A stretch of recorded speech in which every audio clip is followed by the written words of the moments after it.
Sreema's kitchen. இன்றைக்கி நம்ம kitchen tips தாங்க பார்க்க போகிறோம். அது ரொம்ப இல்லத்தரசிகளுக்கு ரொம்ப உதவியாக இருக்கும். அது என்னென்ன டிப்ஸ்ன்னு சொல்லிட்டு நம்ம பார்க்கலாம். நம்ம கொத்தமல்லி கட்டை கடையிலேருந்து வாங்கிட்டு வந்தோடனே அதை நம்ம எப்படி ஸ்டோர் பண்ணி வைக்கலாம்னு சொல்லிட்டு தாங்க பார்க்க போகிறோம். ஃப்ரெஷ்ஷாக அதே மாதிரி நமக்கு லாஸ்ட் வரைக்கும் இருக்கும். ஃபஸ்ட்டு அதனுடைய வேர் பகுதிகளை நம்ம கட் பண்ணி எடுத்துடலாம். இப்போ நம்ம கட் பண்ணிட்டோங்க. கட் பண்ணி ஒரு வாஷ் பண்ணிக்கலாம். நல்லா ஃப்ரெஷ்ஷாக இருக்குது பாருங்கள். இதே ஃப்ரெஷ்ஷோட நமக்கு 1 வீக்குக்கு மேலே வரைக்கும் இருக்குங்க. ஃப்ரிட்ஜில் ஸ்டோர் பண்ணிக்கலாம். இப்போ நம்ம 2 பாகமாக பிரிச்சுக்கலாம். இப்போ நம்ம 2 பாகமாக பிரிச்சுக்கிட்டோம். அந்த கட்டோடைய அளவுகளை பொறுத்து நம்ம 3ஆக கூட பிரிச்சுக்கலாங்க. இப்போ நம்ம கொத்தமல்லியை பாதி பாதியாக கட் பண்ணிக்கலாங்க. மேலே இருக்கிற கொழுந்து பகுதி தனியாகவும் அடியில் இருக்கிற தண்டு பகுதி தனியாகவும் கட் பண்ணி எடுத்துக்கலாம். கட் பண்ணும்போது கேர்ஃபுல்லாக கட் பண்ணுங்கள். ஃப்ரெஷ்ஷாக இருக்கிறதா இருந்தால் நமக்கு ஒரே கட்டில் கட்டாகி வந்துடும். அதுலேருந்தே நீங்கள் கண்டுபிடிச்சிடலாம் இது ஃப்ரெஷ்ஷான்னு சொல்லிட்டு. ரொம்ப முத்தலாக இருந்துச்சுன்னா சீக்கிரமாக கட் பண்ண முடியாதுங்க. இது நல்லா ஃப்ரெஷ்ஷானது. ஃப்ரெஷ்ஷாக இருக்கிறது கொஞ்சம் ரொம்ப பச்சை கலராக இல்லாமல் கொஞ்சம் மஞ்சளும் பச்சையும் கலந்த மாதிரி இருக்குங்க. பார்த்திங்கனாலே நல்லா தெரியும். இது நம்ம ரசத்துக்கு யூஸ் பண்ணிக்கலாம். இதை தனியாக எடுத்து வச்சிடலாம். இது துவையலுக்கு யூஸ் பண்ணலாம், சாம்பாருக்கு யூஸ் பண்ணிக்கலாங்க. மேலே இருக்கிறது இப்போது இதை தனியாக செப்ரேட்டாக நம்ம செப்ரேட் பண்ணி வச்சுக்கலாங்க. ஈஸியாக நம்மளுடைய வேலை முடியும். இப்போ தனித்தனியாக நம்ம எடுத்துக்கலாம். இந்த மாதிரி ஒரு பாலித்தீன் கவரில் இதை ஸ்டோர் பண்ணி வச்சுக்கலாங்க. இந்த மாதிரி அடுத்தது தண்டு பகுதிக்கும் நம்ம அந்த மாதிரி ஒரு பாலித்தீன் கவரை எடுத்து ஸ்டோர் பண்ணி எடுத்துக்கலாங்க. இது ரொம்ப நாளைக்கு இந்த மாதிரி மெத்தடில் நீங்கள் ஸ்டோர் பண்ணும்போது உங்களுக்கு அதே பச்சை தன்மையோட ரொம்ப ஃப்ரெஷ்ஷாக நமக்கு கிடைக்குங்க. இதையும் ஸ்டோர் பண்ணி வச்சுக்கலாங்க. தனித்தனியாக நம்ம ரெசிபிக்கு எடுத்து யூஸ் பண்ணிக்கலாம். இந்த டிப்ஸு உங்களுக்கு ரொம்ப யூஸ்ஃபுல்லாக இருக்கும்னு நினைக்கிறேன் ஃப்ரெண்ட்ஸ். நீங்களும் இந்த டிப்ஸை யூஸ் பண்ணி பாருங்கள்.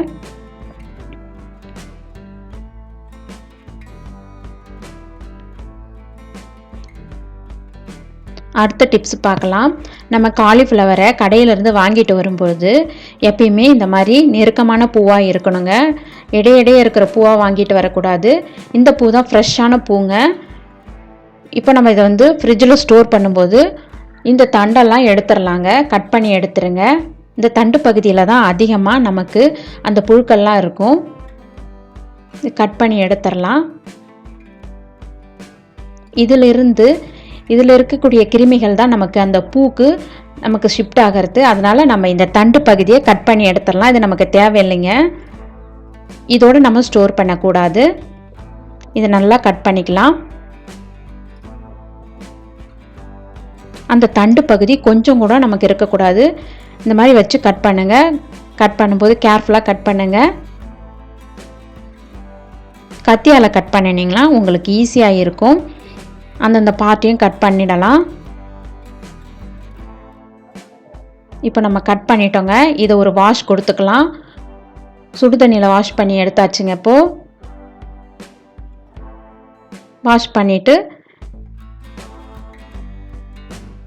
இது ஒரு பாலித்தீன் கவரில் எடுத்துக்கலாங்க.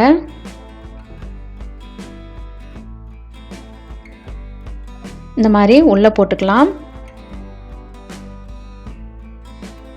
நல்லா ஒரு வெந்நீரில் நீங்கள் அலசிட்டு இந்த பூவை நம்ம ஸ்டோர் பண்ணி வைக்கும்போது இந்த மாதிரி ஸ்டோர் பண்ணிவிடுங்க. கொஞ்சம் கூட அதில் இருக்கிற கிருமிகள் நமக்கு இருக்காது. நம்ம ஃப்ரெஷ்ஷாக இருக்கும். நம்ம சமைக்கும்போது எடுத்து யூஸ் பண்ணிக்கலாங்க. இந்த டிப்ஸு உங்களுக்கு ரொம்ப யூஸ்ஃபுல்லாக இருக்கும்னு நினைக்கிறேன் ஃப்ரெண்ட்ஸ். நீங்கள் ட்ரை பண்ணி பாருங்கள். அடுத்ததாக நம்ம ஒரு ஹாட் வாட்டர் கொஞ்சம் எடுத்துருக்கேங்க. கொஞ்சம் வெதுவெதுப்பாக இருக்கணும். ரொம்ப ஹாட்டாக இருக்கக்கூடாது. அதில் மஞ்சத்தூள் போட்டுக்கலாம். கொஞ்சம் உப்பு போட்டுக்கலாங்க. இப்போ மிக்ஸ் பண்ணி விட்டுக்கலாங்க. எல்லாத்தையும் கரண்டியாலே மிக்ஸ் பண்ணிக்கோங்க.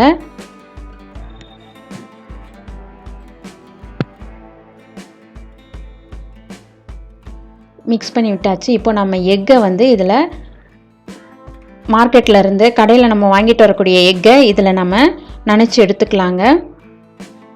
ஒரு எக்காக நனைச்சிக்கோங்க. அடுத்த எக்கையும் இந்த மாதிரி நனைச்சிக்கலாம். இந்த மாதிரி நீங்கள் செய்யும்போது எக்கை வந்து நீங்கள் வெளியவே வச்சாலும் நீண்ட நாளைக்கு கெடாமல் இருக்குங்க. ஃப்ரிட்ஜில் தான் ஸ்டோர் பண்ணணும்னு இல்லை, அதுக்காக தாங்க இந்த மெத்தடு. இதில் நனைச்சிக்கோங்க நல்லா. ஒரு எக்கையும் நமக்கு ஏற்ற மாதிரி நம்ம நல்லா வாஷ் பண்ணி வச்சுக்கலாம். நான் அடுத்த எக்கையும் இந்த மாதிரி வாஷ் பண்ணிக்கிறேன். இந்த மாதிரி நம்ம வெளியவே வச்சுக்கலாங்க. நம்ம வெளியே நல்லா காத்தோட்டமாக வச்சுக்கிட்டாலே எக்கு கெடாமல் இருக்கும். நல்லா ஃப்ரெஷ்ஷாகவே இருக்குங்க. அதே மாதிரியே இருக்கும். நம்ம எப்படி கடையிலேருந்து வாங்கிட்டு வந்தோமோ அதே மாதிரி இருக்கும். பாருங்கள், ஃப்ரெஷ்ஷாக இருக்குது எக்கு. அந்த எக்கை நான் ஒரு வாரம் கழித்து எடுத்துருக்கிறேன். நம்ம ஸ்டோர் பண்ணி வச்சுருக்கோம் இல்லைங்களா வெளியே, அதை நம்ம எப்படி வருது நல்லா இருக்குங்களான்னு சொல்லிட்டு பார்க்கலாம். இப்போ நம்ம இதை வேக வைக்கலாங்க. ஸ்டவ்வில் ஒரு 5 to 10 minutes வரைக்கும் வேக வைக்கலாம் மீடியம் ஃப்ளேமில். இந்த மாதிரி விரிசல் வரணும், அப்போ தான் எக்கு வெந்திருக்குதுன்னு அர்த்தம். நல்லா விரிசல் வந்துருச்சு. நம்ம இப்போ எடுத்துடலாம். ஸ்டவ்வு நிறுத்திட்டு எடுத்துக்கலாங்க. கீழே எடுத்து வச்சுருங்க.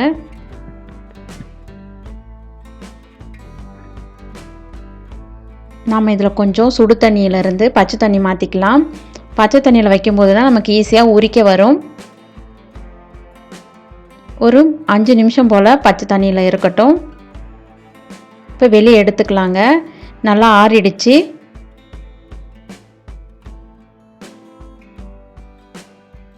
ஒன்று ஒன்றா எடுத்துக்கோங்க. இப்போ நம்ம உரிக்க ஸ்டார்ட் பண்ணிடலாம். நம்மளுடைய எக்கு ஃப்ரெஷ்ஷாக இருக்குது அப்படின்னும்போது அதனுடைய ஓடு நமக்கு சீக்கிரம் நல்லா உரிச்சு வருங்க. இங்கே பாருங்கள், நல்லா உறிஞ்சி வருது. தனியாக நமக்கு நல்லா கலர் தனித்தனியாக வருது பாருங்கள். இந்த மாதிரி இருந்தாலே நமக்கு ஃப்ரெஷ்ஷான எக்கு தான் நம்மள்ட்ட இருக்குது அப்படின்னு அர்த்தம். இது ஒரு டிப்ஸு ஃப்ரெண்ட்ஸ். தனியாக அந்த மாதிரி கழட்ட வருது பாருங்கள். இப்போ அடுத்த எக்கையும் உரிச்சு பார்க்கலாம் எந்த மாதிரி இருக்குதுன்னு சொல்லிட்டு. இதுவும் சேம் அதே மாதிரி தாங்க இருக்குது. நம்மளுடைய எக்கு நல்லா ஃப்ரெஷ்ஷாக அப்படியே தாங்க இருக்குது. நீண்ட நாள் கெடாமல் இருக்குது. இந்த மெத்தடை நீங்கள் ஃபாலோ பண்ணுங்கள் ஃப்ரெண்ட்ஸ். இந்த டிப்ஸை நீங்கள் யூஸ் பண்ணும்போது உங்களுக்கு ஈஸியாக எல்லா எக்குமே ஃப்ரெஷ்ஷாகவே இருக்கும். இன்றைக்கி பார்த்த எல்லா டிப்ஸுமே உங்களுக்கு பயனுள்ளதாக இருக்கும்னு நினைக்கிறேன் ஃப்ரெண்ட்ஸ். நம்ம சேனலை இது வரைக்கும் சப்ஸ்கிரைப் பண்ணாதவங்க சப்ஸ்கிரைப் பண்ணிக்கோங்க. பக்கத்தில் இருக்கிற பெல் பட்டனை கிளிக் பண்ணிக்கோங்க.